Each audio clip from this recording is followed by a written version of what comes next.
People think being a rural paramedic is adrenaline and saving lives every 10 minutes, like something out of a movie. The reality is mostly scraping drunks off the pavement, managing overdoses in trailer parks, and trying to keep your coffee down on winding dirt roads. It's a job that grinds you down, turning your empathy into calluses just so you can get through a 12-hour shift without screaming. You see the worst of humanity out here, usually at 3 a.m. when the rest of the world is safe in bed. We are the janitors of the county, cleaning up the messes that happen when judgment fails and luck runs out. My partner Davis was a 20-year veteran who looked like he was carved out of old leather and cigarette smoke. We were parked at the junction of Route 9 and the fire road, the engine idling just to keep the heater fighting off the mountain chill. We were 3 coffees deep into a double shift, staring at the tree line, too tired to talk about anything other than whose turn it was to buy breakfast. The silence in the cab was comfortable, the kind born of 1,000 shared crises, broken only by the rhythmic hiss of the radio scanner scanning empty channels. We cover a sector of Appalachia that God probably forgot about on the 7th day. Endless miles of national forest broken up by abandoned coal mines and ghost towns. It's a place where GPS signals go to die and response time is a suggestion rather than a rule. The shadows here are longer, the hollows deeper, and the people who live off the grid don't take kindly to strangers, even ones driving an ambulance.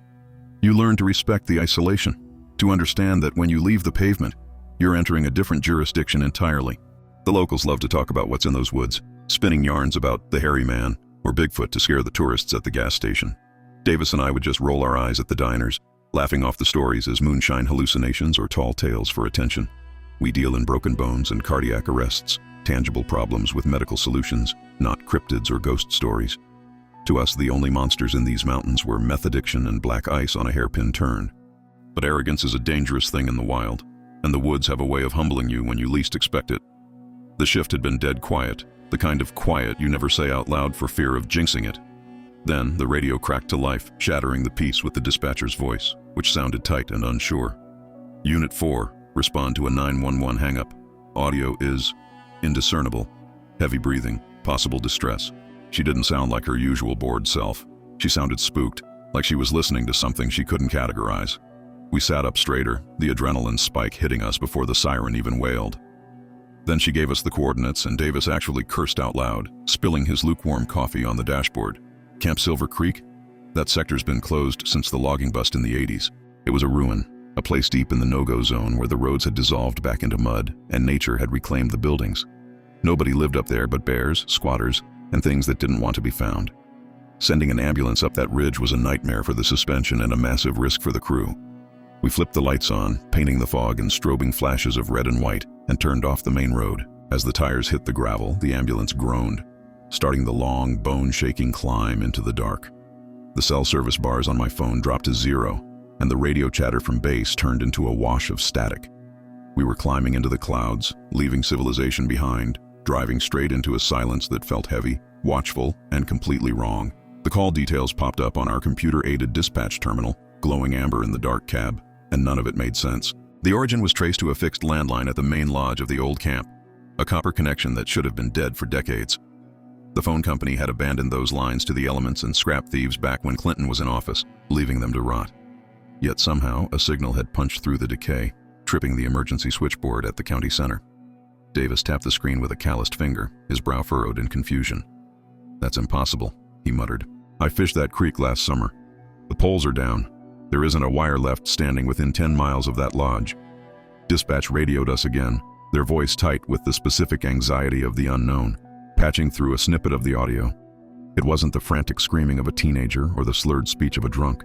It was a sound that made the hair on my arm stand up.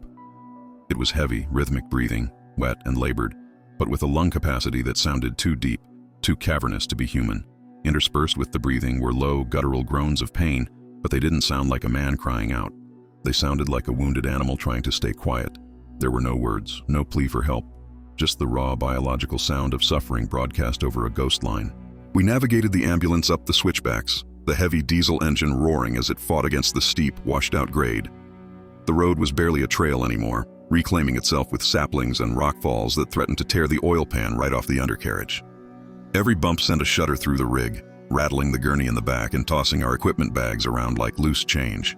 We were driving 5 miles an hour, white-knuckled, watching the sheer drop-off into the black ravine on the passenger side.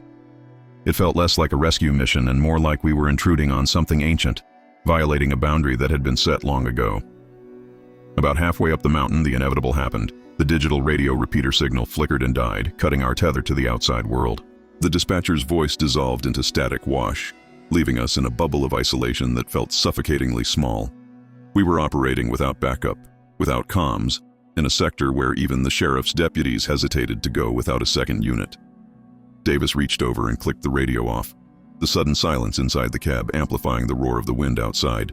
"We're on our own," he said, stating the obvious, his hand drifting subconsciously to the heavy flashlight clipped to his belt. The atmosphere changed the higher we climbed, the air growing colder and denser, smelling of wet decay and pine needles. The fog grew thicker, swirling in the headlight beams like living smoke, reducing our visibility to maybe 10 feet in front of the bumper. It felt like the mountain was actively trying to repel us, throwing up barriers to keep us away from whatever was happening at the summit. I rolled down the window to get some fresh air and immediately smelled it.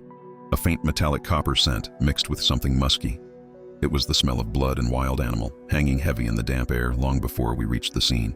My gut started twisting with that primal instinct that predates medical training, the reptilian part of the brain warning you that you are entering a predator's territory.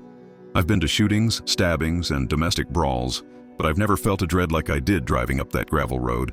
It wasn't fear of what we would find injured. It was fear of what had caused the injury. The woods felt crowded, like 1,000 eyes were tracking the ambulance lights, passing us from watcher to watcher as we invaded their sanctuary.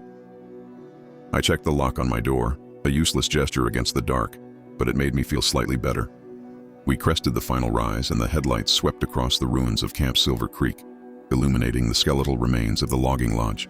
The place was a ghost town of rotting timber and collapsed roofs, reclaiming its space in the forest floor. And there, dangling from the side of the main building, was the phone line, cut, frayed, and swinging uselessly in the wind, disconnected from any grid. The realization hit me like a punch.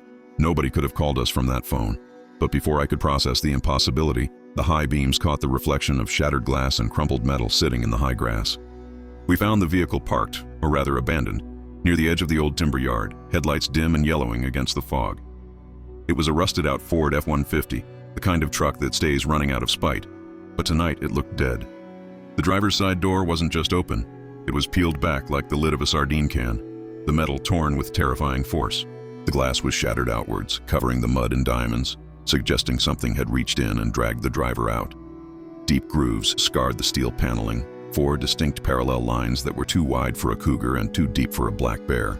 It looked like the vehicle had been T-boned by a bulldozer, but there was no machinery for miles. Davis hit the scene lights, bathing the clearing in blinding white floods, and we grabbed the jump bags, rushing toward the shape in the grass. I recognized him immediately. It was Miller, a local hardcase who spent more time poaching on federal land than he did at his day job. He was the kind of guy who bragged about spotlighting deer and didn't respect boundaries, natural or legal. But looking at him now, lying twisted in the wet weeds 20 yards from his truck, he didn't look tough. He looked small, broken, and absolutely terrified, his eyes wide and fixed on the tree line above us. He was barely conscious, mumbling something incoherent through blue lips, his camouflage jacket soaked dark with blood. The injuries were catastrophic, the kind of trauma usually reserved for high-speed car crashes or industrial accidents.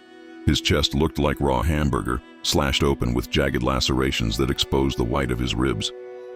His left leg was bent at a sickening angle mid-thigh, the femur obviously shattered, distorting the shape of his heavy canvas pants. The smell of copper was overpowering now, mixed with the stench of voided bowels and the metallic tang of adrenaline sweat. "Bear attack!"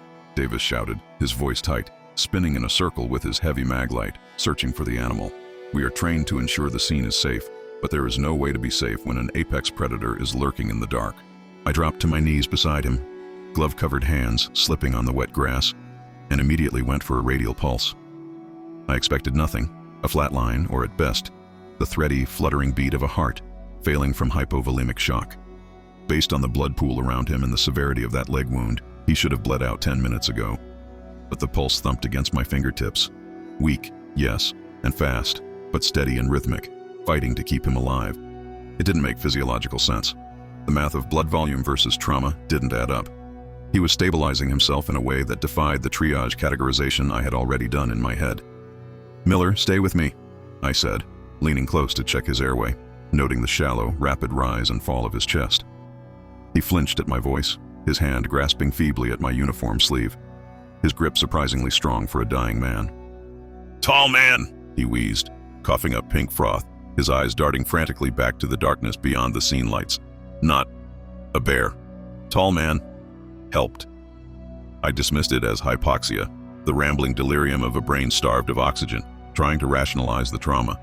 I focused on cutting away his pant leg to assess the fracture, expecting to see a severed femoral artery spurting life into the mud. Davis was setting up the oxygen tank, cursing the fog, while I took my trauma shears to the heavy fabric of Miller's trousers. The canvas was thick, soaked through with blood that had begun to tacky and clot in the cold night air. As I sliced up the inseam, exposing the skin, I braced myself for the arterial bleed that would kill him if I wasn't fast enough. The flesh was laid open to the bone, a horrific gash that looked like he'd been hit with a medieval axe. But there was no spurting blood, no active hemorrhage, just a slow, manageable ooze. I stared at the limb, my brain struggling to process the anomaly, thinking my eyes were playing tricks in the poor light. There was something wrapped around his upper thigh, high up near the groin, cinched incredibly tight into the soft tissue. At first glance, I assumed Miller had used his own belt, a desperate self-rescue attempt before he passed out from the pain. But as I peeled back the last of the fabric, I saw the texture was wrong. It wasn't leather, and it wasn't nylon webbing. It was organic, green and brown, twisting into the skin with a primitive efficiency that looked alien against the modern medical equipment. And packed directly into the gaping meat of the wound wasn't gauze or clothing, but a dark, wet mass of vegetation. I leaned in closer, shining my penlight directly onto the constriction band to understand what I was looking at. It was a vine, a thick, fibrous creeper stripped of its thorns and bark, braided with 3 other smaller vines to create a rope of incredible tensile strength. It was cinched around his thigh with a knot I had never seen before, not in the Boy Scouts, not in the Navy, and not in any survival manual I'd studied. It was complex, self-tightening, and perfectly placed 2 inches above the injury site to cut off arterial flow without crushing the underlying tissue. The sheer force required to pull that organic material tight enough to stop a femoral bleed would have required the grip strength of a hydraulic press, not human hands. But the tourniquet was only half of the equation. The wound itself was packed tight with a foreign substance. Instead of sterile gauze or a torn t-shirt, the laceration was filled with a dense, dark green paste made of mashed moss and clay. It smelled pungent, like crushed mint and wet earth, overriding the metallic scent of the blood and the diesel fumes. I touched it with a gloved finger. It was warm, pulsing slightly with the tissue underneath, and it had effectively cauterized the bleed. It acted like a biological hemostatic agent, something far more advanced than the quick clot kaolin gauze we carry in the ambulance, harvested straight from the forest floor. "Miller," I said, shaking his shoulder gently to get his attention back, needing to know who else was out here. "Did you do this? Did you pack this wound?" He looked at me with glassy, terrified eyes, shaking his head weakly against the flattened grass. "Can't move," he whispered, his voice trembling. "Leg. Broke. Passed out." He was telling the truth. With a shattered femur and that level of blood loss, he would have gone into shock seconds after the impact. He didn't have the dexterity to braid a vine or the presence of mind to find specific medicinal plants in the dark while bleeding to death. "The tall man," he rasped again, tears leaking from the corners of his eyes, mixing with the grime on his face. "He grabbed me, pulled me out, thought he was gonna eat me." Miller swallowed hard, flinching as Davis adjusted the oxygen mask over his nose. "He fixed it. He pressed the green stuff in. Hurt like hell." This wasn't a hallucination induced by trauma. A hallucination doesn't leave physical evidence that is currently keeping a patient alive. Someone else had been here, someone strong enough to rip a truck door off its hinges, but gentle enough to perform field surgery. I looked back at the vine, tracing the way it was anchored to the anatomy of the leg. This wasn't just a crude attempt at first aid, it was a demonstration of precise anatomical knowledge. Whoever applied this knew exactly where the femoral artery ran deep in the thigh and understood the mechanics of pressure. It felt like looking at a medical technique from 1,000 years ago, preserved perfectly in time, executed with materials harvested from the wild. It was primitive in urgency but sophisticated in application, a paradox that made my modern medical training stumble. Davis came around the side of the patient, ready to help lift, and stopped dead when the beam of his flashlight hit the leg. "What in God's name is that?" he asked, his voice dropping an octave, the color draining from his face. "Is that kudzu?" He reached out to touch the knot, then pulled his hand back like it was hot iron. "That's not a Boy Scout knot, Jack. That looks like something a sailor would tie if a sailor had fingers the size of sausages." He looked at me, the realization hitting him that we weren't dealing with a Good Samaritan hiker. I stood up to grab the backboard, my mind racing to process the impossibility of the scene. We needed to get Miller to the hospital, not just to save his leg, but to get away from whatever had done this. As I straightened my back, the hair on my arms stood up in a wave of static electricity, a primal warning signal. It wasn't the wind. It was that heavy physical sensation of being observed from close range. I froze, my hand on the ambulance door, and slowly turned my head toward the dense, fog-choked tree line just beyond the glow of the floodlights. Something shifted in the mist, a shadow detaching itself from the trunk of a massive oak. I didn't hear a twig snap or a leaf rustle. These things move through the woods like smoke, silent and weightless despite their immense mass. It was just a pressure change, a sudden heaviness in the air that made the fog feel thicker and the silence louder. I turned slowly, my hand hovering near the open back doors of the ambulance, not wanting to startle whatever was out there. Davis was busy tightening the straps on the backboard, cursing the mud and the slippery equipment, completely oblivious to the fact that we had an audience. I peered into the darkness just past the halo of the scene lights, where the photons died against the wall of night, searching for movement. At first, my brain tried to tell me it was a stump, or maybe a trick of the light reflecting off wet bark and shadows. Then the stump blinked. It was standing perfectly still, blending into the texture of the forest so well that I had looked right past it 3 times. It was massive, easily 8 feet tall, with shoulders that blocked out the trees behind it, creating a solid wall of darkness. It wasn't a bear standing on hind legs. Bears wobble when they stand, looking awkward and off balance. This thing stood with a locked knee posture, weight evenly distributed, arms hanging loosely at its sides like a man waiting for a bus. It was covered in dark matted hair that was caked with dried mud and pine sap, acting as a natural ghillie suit that broke up its outline. The face was flat, dark, and heavy-browed, with a wide, flat nose that flared slightly as it tasted the air, smelling the diesel and the antiseptic. But it wasn't the size or the appearance that scared me. It was the demeanor. It wasn't roaring, charging, or beating its chest in a display of dominance.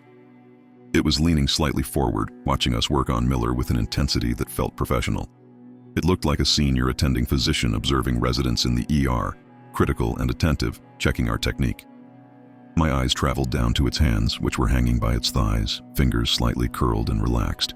They were enormous, the size of catcher's mitts, with thick, dark leather palms and fingernails that looked like black obsidian chips, and they were wet. Even in the dim periphery of the floodlights, I could see the dark, glistening stain of fresh blood coating its palms and forearms up to the elbows. It wasn't the blood of a kill, torn and smeared in a frenzy of violence. It was contact blood, soaked into the fur from pressing down, from working inside a wound. Those were the hands that had tied the vine. Those were the hands that had packed the moss. The cognitive dissonance hit me hard enough to make me dizzy, my worldview fracturing in real time. Miller was a poacher, a man who came into these woods with a rifle to kill anything that moved, a trespasser in this creature's home.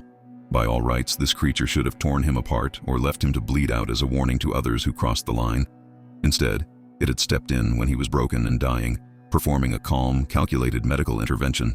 It had recognized the physiology of a hemorrhage and fixed it. It had saved the life of its enemy, applying a level of mercy that most humans wouldn't show to a spider. It shifted its weight, a silent ripple of muscle under the fur, and turned its gaze directly onto me. I froze, my heart hammering against my ribs like a trapped bird, unable to look away or reach for my radio. Its eyes were dark, set deep under that ridge of bone, but they held a spark of light that was undeniably intelligent and human. There was no animal vacancy there, no simple fight-or-flight calculation running behind those pupils. It was assessing me, judging whether I was competent enough to take over the patient care. It was a handover, a transfer of responsibility from one medic to another across the species barrier. "Jack, give me a hand with the lift," Davis shouted, his voice breaking the trance and startling me so bad I almost jumped out of my skin. The creature didn't flinch at the noise. It just slowly lowered its chin, a subtle, almost imperceptible nod of acknowledgement. It wasn't a threat. It was a sign-off. It stepped backward, not turning around, just fading into the fog as if it were dissolving into smoke. I turned back to Davis, my hand shaking violently as I grabbed the backboard handles, knowing that the real expert had just left the scene. But as we lifted Miller, I realized the interaction wasn't over, because Davis hadn't seen the creature, but he was about to see the proof. Davis was oblivious, cursing the mud and struggling for footing, completely unaware that an 8-foot hominid had been supervising us 10 seconds ago. I grabbed the foot of the backboard, my grip slippery with sweat and dew, feeling entirely inadequate for the job compared to what I had just witnessed. The woods felt emptier now, the heavy oppressive pressure lifted, but the silence was somehow louder than before.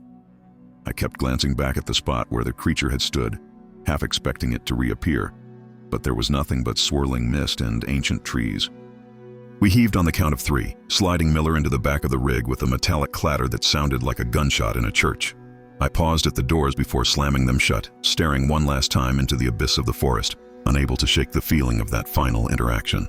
That nod, it played on a loop in my brain, deconstructing my reality with every repetition. It wasn't the aggressive posturing of a primate defending territory. It was the professional courtesy of a first responder clearing a scene.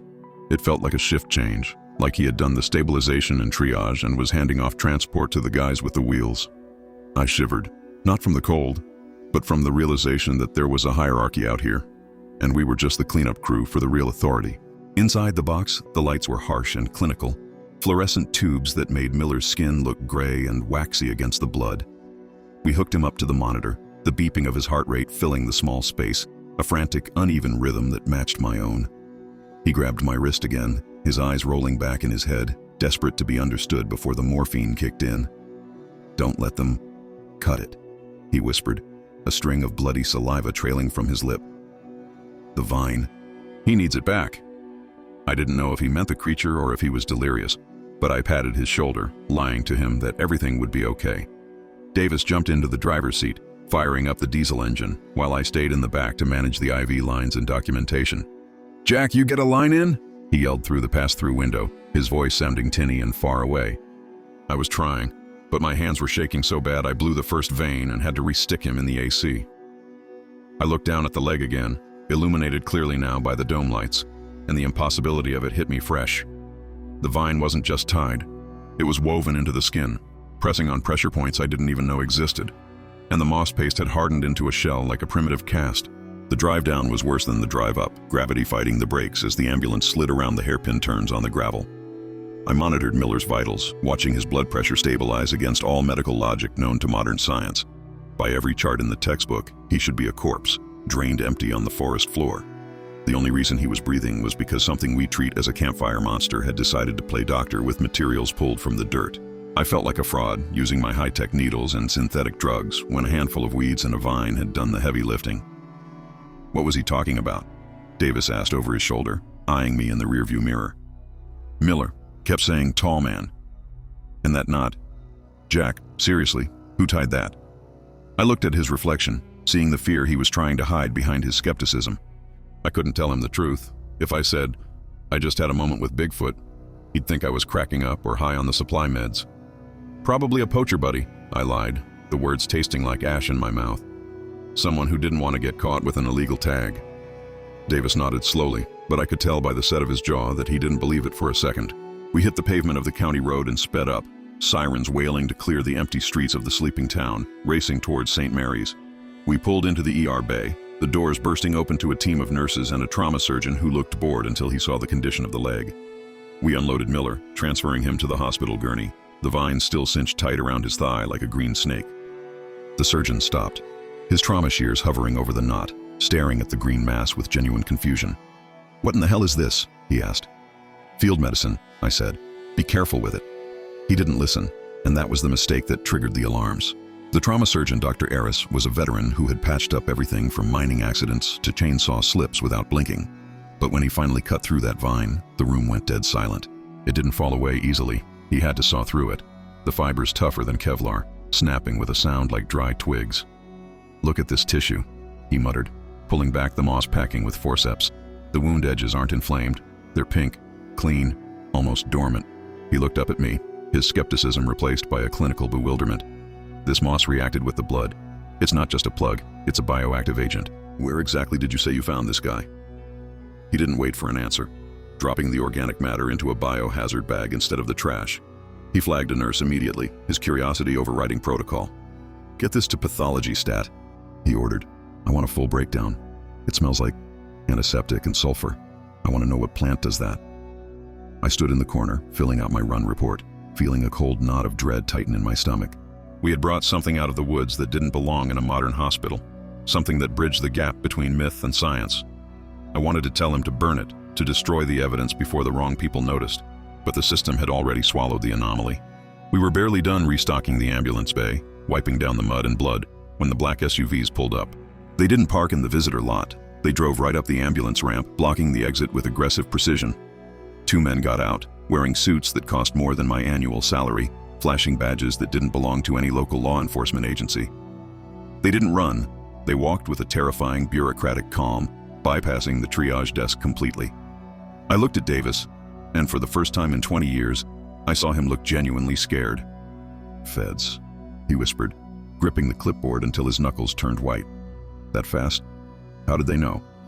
"They split us up immediately, a classic divide-and-conquer tactic usually reserved for criminal suspects. One agent took Davis into the break room, and the other cornered me by the supply closet, blocking my path. He didn't introduce himself or offer a business card. He just stared at me with eyes that were dead and cold, holding a tablet. "The patient, Miller," he said, his voice flat and devoid of emotion. "You reported an animal attack, but the wound pathology suggests complex intervention." He swiped the screen, showing a grainy photo of the vine tourniquet taken in the trauma bay 10 minutes ago. They were tapping the hospital's internal network in real time. I felt the sweat trickling down my back, realizing that mentioning the giant in the trees would end my career, or worse. "Miller was conscious when we arrived," I lied, keeping my voice steady despite the hammering of my heart.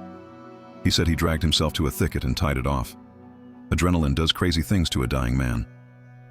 The agent stared at me for a long time, searching for a micro-expression, a twitch, anything to crack my story. Finally, he stepped closer, invading my personal space with a threat hanging in the air. "That plant species doesn't exist in this hemisphere," he whispered. "So unless Miller is a botanist with a time machine, you're lying. But for your sake, we'll stick with your version." He walked past me into the ER and straight to the lab, and I watched through the glass as he confiscated the biobag from a confused Dr. Eris. There was no argument, no warrant shown, just absolute federal authority sweeping the table clear. Eris handed it over, looking pale, and then the agent typed something into the lab computer, deleting the files right in front of him. They weren't just taking the evidence. They were scrubbing the timeline, erasing the miracle. Miller's chart was flagged, classified, transfer, and within the hour, an unmarked private ambulance showed up to take him to a specialist facility in Virginia. We never saw or heard from him again. Before they left, the agent stopped by our rig one last time, leaning in the window. He didn't threaten me with prison. He threatened me with irrelevance, which is somehow worse. "It's a big forest, Jack," he said, adjusting his tie. "People get confused in the dark. Best not to spread ghost stories. It makes people question your medical competence." They drove off, vanishing into the pre-dawn gloom as quickly as they had arrived. Davis and I stood there in the silence of the bay, holding our cold coffees, knowing the world had shifted. We had done our job, but we had also witnessed the cover-up of a species that was better at medicine than we were. I still work the graveyard shift on these winding mountain roads, driving the same rig through the same dark hollows. But I don't look at the woods the way I used to, seeing them as a terrifying void of emptiness and danger. Now, when the headlights sweep across the dense tree line, I don't feel fear. I feel a strange, quiet respect for the darkness. I know now that the forest isn't empty and it isn't unguarded. It has its own watchmen who were patrolling these ridges long before we poured the asphalt. We drive through their living room every night with our sirens wailing, ignorant guests in a house we think we own. I started doing something that Davis pretends not to notice, a small ritual to pay back a debt I can never really settle. I buy extra trauma supplies with my own money, heavy-duty gauze, antiseptic bottles, rolls of Coban wrap, and waterproof matches. When we get a call deep in the national forest, near the old logging roads or the game trails, I drop a sealed kit by the mile marker. It's a professional courtesy, a restocking of supplies for the other medic working the sector I can't reach. Sometimes when I come back a week later, the kit is gone, leaving only flattened grass where it sat. One time, near the trailhead at Blackwater Falls, I found something left in exchange on the bumper of the ambulance while we were treating a cardiac patient. It was a bundle of roots, tied together with that same intricate, impossible grass knot I had seen on Miller's leg. I took it to a botanist friend at the university, telling him I bought it at a farmer's market. He told me it was wild ginseng and golden seal, perfectly harvested to preserve the medicinal potency. It was a payment, a trade between colleagues acknowledging that we are both in the business of healing, just using different pharmacies. We arrogantly call them monsters or beasts because they don't pay taxes or live in houses, but that night changed my definition of humanity. A monster doesn't apply a pressure dressing to a man who was hunting it. A monster doesn't understand the anatomy of a femoral artery. Miller was an enemy to that creature, an intruder with a gun. Yet the Bigfoot treated him with a mercy that most humans wouldn't show to a stray dog. He is the caretaker of this place, the first responder who steps in when the terrain defeats our technology. He watched me work, not with hunger, but with the critical eye of a peer ensuring the job was done right. It humbles you to realize that for all our radios, helicopters, and advanced life support gear, we are still clumsy tourists in the wild. We stumble through the brush, loud and blind, while they move like smoke, managing the ecosystem with a silent efficiency we can't comprehend. I often wonder if he watches us struggle to intubate a patient in the mud and shakes his head at our primitive tools. Maybe their medicine is the advanced one, tapping into a biology we have paved over and forgotten. I stopped listening to the ridicule in town, let them laugh at the legends. I know who is really keeping the peace out there. So, I'm telling this story not to scare you out of the woods, but to change the way you walk through them. If you're hiking in the deep Appalachians and you break a leg or you get lost in the fog, don't give in to the panic. Don't assume that the shadows moving in the trees are there to hurt you, because you might be wrong. If you stay calm, if you show respect, you might just catch a glimpse of the tall man in the ghillie suit of mud and fur. And if you're lucky, really lucky, you might find out that the ambulance isn't the only rescue unit on the mountain. Bigfoot isn't a ghost story to frighten children, and he isn't a trophy for hunters to mount on a wall. He's the field medic of the forest, the guardian who watches over the places where 911 calls drop and the radios go silent. He saved a poacher's life that night and taught 2 paramedics a lesson in compassion without saying a single word. The government can scrub the files and confiscate the evidence, but they can't take away what I saw in those intelligent human eyes. The woods are in good hands as long as we remember that we are just visitors passing through.